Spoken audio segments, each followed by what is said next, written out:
Bem, pessoal, para falar um pouco sobre a questão, digamos, jurídica em relação à presidente atualmente afastada da FPF, a Rosilene Gomes, está aqui conosco o Jorge Ramalho, que é o advogado da presidente nesse caso. A gente está aqui não para discutir opinião ou, digamos, vontade própria ou desejos, aspirações, e sim como é que anda essa questão jurídica.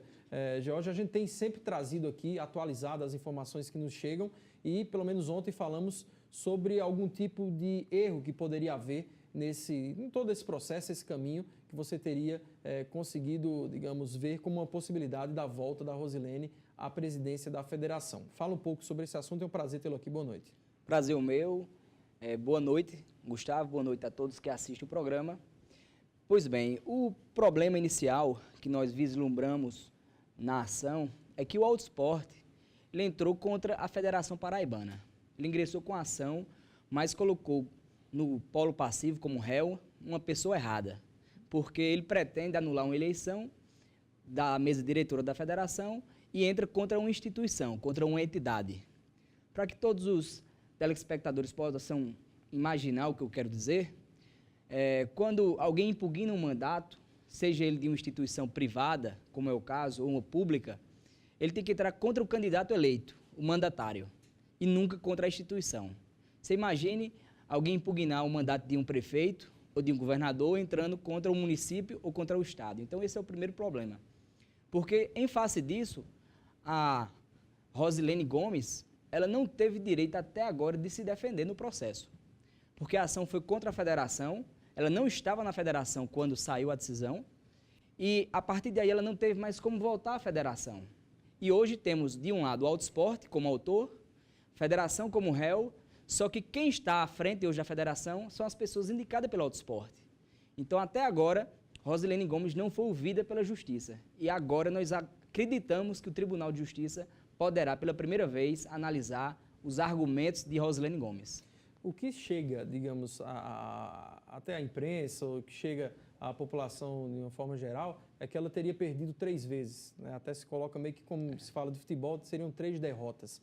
O que foram esses passos, essas etapas e por que se coloca como derrotas? Na verdade, não foi nenhuma derrota. O que aconteceu é que até agora não se jogou o jogo. Poderia-se então dizer, no futebol a bola não rolou. Eu poderia até dizer que ela está hoje como aquele jogo de doidinho. Ela fica no meio e estão tocando a bola para um lado, para o outro e ela nunca pega a bola. E o que nós acreditamos é que realmente agora o tribunal vai julgar. Os primeiros julgamentos que ocorreram foram só questões preliminares, questões de prazo e questões de legitimidade para recorrer. Mas é bom que fique muito claro para a Paraíba que o principal erro do processo não foram os recursos, foi a própria ação. Porque como a federação foi colocada indevidamente no processo, o primeiro recurso foi dela. E o desembargador Abraham Lincoln corretamente entendeu que a federação não tinha legitimidade para recorrer. E como ela não tinha legitimidade para recorrer, ele não conhecia do recurso dela. E a partir de então, foi que todos os atores do processo começaram a se dar conta, mas como é que ela não tinha direito de recorrer se ela era o único réu? E a partir daí foi quando surgiu, então, a indagação. Ela poderia ser ré e não poderia. Então, não é que houve um erro no recurso. O erro foi do Auto Sport, o erro foi no início do processo. Claro que, às vezes, esses erros demoram a ser percebidos. É uma questão, às vezes, muito sutil. E processo é uma coisa muito sutil. E essa questão de legitimidade, principalmente em tratantes de federação e tratantes de eleição de mesa diretora, às vezes causa alguma confusão. E isso, não sei se foi de má fé, acredito que não, mas o Auto Sport entrou errado. E essa ação ela deveria ter sido extinta desde o início. E é esse o nosso primeiro pedido ao tribunal, que não conheça da ação, que extinga o processo. Essa questão de má fé ou não tem sido também um dos pontos até amplamente debatidos sobre essa questão da forma como foi formada essa junta administrativa também, que é muito questionada. Não sei se cabe a gente falar um pouco sobre isso, da forma como foi formada essa junta, colocou-se uma federação na mão de pessoas, digamos, que têm vínculo, né? São partes interessadas também, digamos, no processo, e até agora ninguém entendeu. O Campinense e a SP tentaram também fazer parte, digamos, dessa junta e foi negado o pedido. Nessa situação, como é que você vê? Primeiramente, eu já começo a responder pelo final da pergunta. Realmente, eu entendo que tanto o CSP, como o Campinense Clube, como o 13 Futebol Clube, que entraram no processo, ou ao menos tentaram entrar, eles têm tanta legitimidade quanto o Auto Esporte. Todas as equipes, digamos, ou entidades filiadas à federação. Todas as entidades. Inclusive, eu acho, aí é uma opinião jurídica como advogado, e até como advogado da causa, não teria tanta imparcialidade, mas eu acho que o Auto Esporte não teria legitimidade para entrar com essa ação. Porque foi o único clube que não poderia votar, porque estava inadimplente e, de fato, não votou. Mas o 13, o Campinense e o CSP pediram para entrar no processo, pediram como filiados, como aqueles clubes que realmente votaram na presidente atual e querem saber o porquê de ter sido afastada quem foi eleita.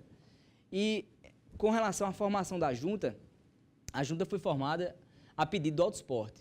Então o Auto Esporte, ele indicou as pessoas que compõem a junta hoje e a juíza acatou essa decisão, salvo o integrante, que é o Eduardo Faustino, que esse foi uma escolha da própria magistrada, que é um servidor conceituado da justiça, mas no nosso entender, não tem eles, nenhum dos três, legitimidade para estar à frente da Federação Paraibana, de forma alguma. Pois é, porque realmente, assim, criou-se muito, assim, a poeira foi muito grande, né, quando se levantou uma poeira muito grande, no momento em que a presidente foi afastada e havia um anseio sobre mudanças e tudo mais, então se esqueceu um pouco, né, digamos, do processo em si, de quem estaria lá. E depois que a poeira baixou é que o pessoal viu, espera aí, sai uma presidente e entram representantes praticamente de clubes, né, e nesse momento aí foi quando começou a se cogitar, né, por que os outros times não estão participando desse processo de forma ativa. Né? Porque realmente fica, principalmente para Campina Grande, fica algo estranho e para o sertão do estado também, independente de região ou não. Só para a gente entrar na reta final da nossa entrevista, infelizmente o tempo é curto, porque seriam muitos detalhes a serem discutidos. Qual é o próximo passo, o que se espera agora diante desse processo? Hoje existe um mandado de segurança contra a decisão da juíza e esse mandado de segurança está na mão do desembargador Oswaldo Trigueiro do Vale Filho. E o desembargador ele está apreciando neste final de semana e nós acreditamos que na segunda-feira teremos uma decisão. E oxalá essa decisão seja favorável para que seja restabelecida a legalidade do processo. Jorge, me deram um tempinho a mais, vou fazer mais uma pergunta aqui. Quando o 13 tratou daquele caso da Série C, a gente via que a esfera local, né, a esfera de onde foi conseguida a liminar, que segurou o 13 em muito tempo ali, jogando a Série C do Brasileiro, e se questionava onde deveria ser jogado a questão, seria lá no Rio de Janeiro, se iria lá para o Acre, né? Colocou-se toda essa questão, se iria para Brasília e tudo mais. Então, acho que o pessoal começou até a ter um pouco mais de conhecimento, embora seja realmente muito conhecimento a ser assimilado em relação a isso. Mas esse tipo de discussão, ele hoje ele é discutido aqui em âmbito estadual. Ele pode ganhar outras esferas? Pode. Pode, inclusive, porque não só os recursos que vão advir deste processo, como a própria competência pode ser questionada. Hoje não é objeto de discussão, mas a gente vem acompanhando a CBF, quando ela vem entrando nos processos, ela está conseguindo realmente deslocar essa competência para o Rio de Janeiro. Isso aí é um fato. O 13 conseguiu provar na época que realmente Campina Grande era o foro competente. Porém, eu não posso me antecipar nesse questionamento, é um questionamento processual ainda não existente, mas a gente sabe que a qualquer momento pode vir. Mas eu acredito na justiça, independentemente de qual seja o local, se seja na Paraíba, se seja em Brasília, ou se venha a ser no Rio de Janeiro. Que eu acredito que o judiciário ele é um poder ainda que a sociedade acredita. E o Tribunal da Paraíba é um tribunal muito antigo, muito sério, de uma história centenária. Eu não acredito que vai ficar a dever nada à sociedade. Pois é, o que todo mundo espera também. Muito obrigado, então, Jorge. Boa sorte aí no seu trabalho e vamos ver o que vai dar, né? Porque realmente é de interesse não só de Auto Esporte, de Botafogo, Federação, ela, digamos, abraça as ligas, também amadoras e tudo mais. Então, realmente é um mundo, né, que está sendo colocado em discussão nesse processo, se a Rosilene volta ou não à presidência da federação e também em momento, digamos, futuro, já começa-se a falar também sobre eleições, né, mas pelo menos para hoje, não é o caso aqui de discussão. Lembrando, repetindo, essa é uma entrevista meramente, digamos, factual, se atendo, né, às questões jurídicas e não opinativa sobre o que eu acho, se a federação está bem representada ou não com a junta ou com a Rosilene Gomes. Eu acho que quem acompanha o nosso programa já sabe muito bem qual é a nossa política e a minha opinião.